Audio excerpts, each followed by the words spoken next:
I have a passion about happiness. And I have some good news to tell you, that it's attainable. That life was meant for happiness and not sorrow. And for pleasure and not grief. As a healthcare practitioner, every day the hour tick, tick, tick, ticks by throughout the day. And I listen to sorrow after sorrow and difficult story. And I think it can't get any worse than this. And then it does. And then I think I've heard the worst story now. And it's not true. And they keep coming. Everyone says, can I just be happy? And inevitably, they come into the clinic usually for a physical symptom, like a headache, stomach aches, some malady of the physical body. And they'll talk about the headache. Oh, it feels like a pressure on the left side. It's worse in the morning, better in the afternoon. These are all very interesting details and necessary to heal the headache. But then I say, well, tell me more. And if you just sit and be quiet, they'll suddenly tell you about what's really happening. I feel a lot of pressure at work. I'm worried about my kids. My dreams are slipping away. I don't know how to deal at home. I have this problem. I feel so much pressure. And then it really comes out. They speak from the heart. They always come at first to tell the details of the sufferings. But then they speak from the heart. And that's when I really start to understand the pattern of their unhappiness. How does the mind think? And what patterns? Where is the spirit being not integrated into their life? This is really important to self-examine and sit and just think about your suffering. So that's one way I'm passionate about happiness, to bring happiness and teach people how to be truly happy. But on a personal note, there are times in my life when the tears rained in oceans. I was complete and utter failure over and over again, sunk into the deepest dark pits I felt, where anger raged like fire and hatred chilled my body and my soul. And I didn't think I would ever stop crying tears. And I was immersed in sorrow. When you're stripped of this pride, when you're stripped of all that you know, when you're at poverty level with children, left for dead, just a level above homelessness. What does happiness really mean? What is true happiness? These were my questions. To be happy in times of sorrow and difficulties? It seemed impossible. How is it possible?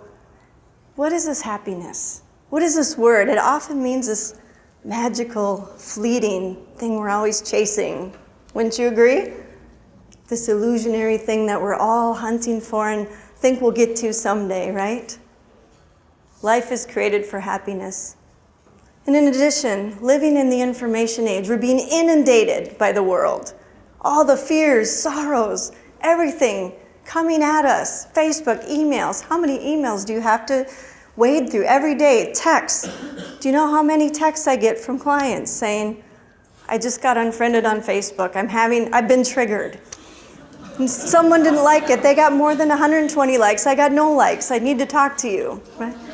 Just the inundated. There's drama on the text. We fought on text again. This information age, we're not used to it. We're adjusting to it still. It's very much a trigger for sorrow. And our mind likes to dwell in it, doesn't it? So today I'm going to tell you a few things I learned in the depths and the pits of the darkness about what happiness is and how you can attain it. And I want you to listen and try to integrate in your own lives and think about your own ways of integrating happiness. One of the first fundamental things about happiness is finding your access point. What does your life revolve around? What's at the center of your life? Think about where you spend your time, your money, and your talent. This is the center. This is the center. Now, that can be money, it can be work, it can be health, it can be love, relationships, children. It can be a belief, an expectation. Oftentimes, the most unhappiness and irritable unhappiness, there's a belief that is centered around People are stupid. The world is against me. Have you heard these? And I'm sure you could fill in the blank with much more. But and oftentimes, in our most unhappy times, me is in the center.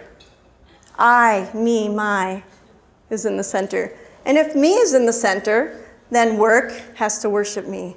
My relationships have to worship me. My money has to worship me and make me happy. If it doesn't, then I'm not happy. Do you get it? So what do we need to put in the center? Something eternal, something light-filled, something that you can always cling to. So if you imagine you can put the divine in the center, how does it change how these things revolve? How does money, your relationship to money, change? Money serves the light. My work is worship. My relationships, I see the light within them. It changes your whole entire perspective. First and foremost, what is your access point? Secondly, material happiness is fleeting. And thankfully, we're in Arizona in the desert, so you understand when you see a mirage and you're driving up to it, there's water ahead, and you drive up and it disappears, right? This is like happiness in the material world, in this darkness. We drive up to it and it's gone. I call it chasing. You're chasing the dream. So you're chasing that next job.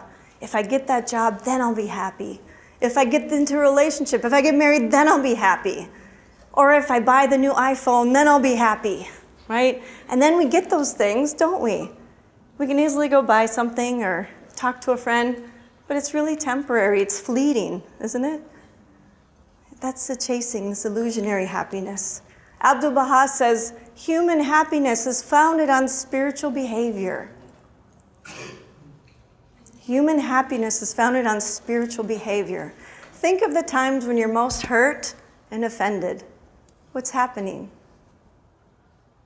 Somebody is not acting very spiritual, usually, right? I'm offended. I'm hurt.